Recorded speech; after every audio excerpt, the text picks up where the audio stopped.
Հարցը բազմաթիվ անգամ հնչեցվել է եւ ես պատասխանում հարցին ինչ անել այն պարագայում, երբ պահպանակը հագնելու ժամանակ էրեկցիան կորում է։ Վստահ եմ, որ շատերի մոտ է այս խնդիրը հանդիպել եւ ավելի քան վստահ եմ, որ շատերին հետաքրքիր է եղել, թե արդյոք սա իրենից ներկայացնում է որևէ Խնդիրը կարող է տարբեր պատճառներ ունենալ, հոգեբանականից մինչև օրգանական, սկսենք հոգեբանական պատճառներից, սա այն իրավիճակներն են, երբ կա սեռական գրգռվածության ժամանակ կա նորմալ էրեկցիա, բայց զուտ պահպանակ հագնելու գործընթացը իրենից ստրեսային իրավիճակ է ներկայացնում եւ այս ստրեսային իրավիճակում անկայուն հոգեվիճակ կամ ոչ բավարար կայուն հոգեվիճակ ունեցող մարդու մոտ էրեկցիան կարող է կորել։ Կամ շատ հաճախ մարդը ինչ-որ պայմաններն են անհարմար, ինչ-որ մութ տեղ է, ինքը չգիտի պահպանակը ճիշտ բացվեց, թարս է հագնում, շիտակ է հագնում, զուտ այդ ստրեսային իրավիճակի պատճառով իսկականից կարող է էրեկցիան կորել։ Իսկ ինչ վերաբերվում է օրգանական պատճառներին, սա այրան շրջանառության խանգարման մեխանիզմներից մեկը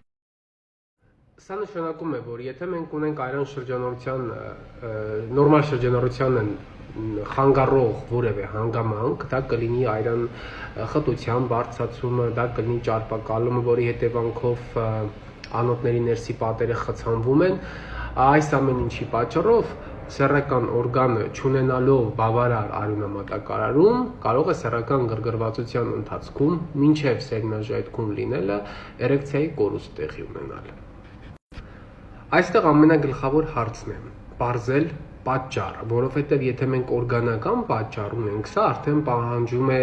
հետազոտությունների շարք իրականացնել, հասկանալ որ օրգան համակարգի, որ օղակի հետ է խնդիրը եւ ճիշտ բուժում նշանալ։ Հոգեբանական պատճառների դեպքում պետք է վերացնել ստրեսոգեն գործոնները, Սա պետք է պացիենտի հետ մանրամասը քննարկել, հասկանալ իրան ինչն է կոնկրետ նեղություն տալիս, ինչից է ինքը վատ զգում, ինչից չի կարողանում տրամադրվել եւ վերացնելով այդ գործոնը փորձել խնդիրը կարգավորել։ Ոչ միշտ է իհարկե հաջողվում ստրեսոգեն գործոնը վերացնելով խնդիրը կարգավորել, որովհետեւ հոգեբանական պատճառը երկար ժամանակ գոյություն ունենալով իր հետևից բերում է նաև օրգանական, ֆիզիկական խնդիրների առաջացմանը եւ այս պարագայում միայն ստրեսային գործոնի լիկվիդացիան չի վերացնում խնդիրը եւ պահանջում է հարցի այլ մոդել։ Սակայն պետք է հիշել կարևոր մի բան, ցանկացած դեպքում ձեր խնդիրը ունի լուծում, հիասթափվել պետք չի, ժամանակ է ուղղակի պահանջվում նմանատիպ խնդիրների լուծման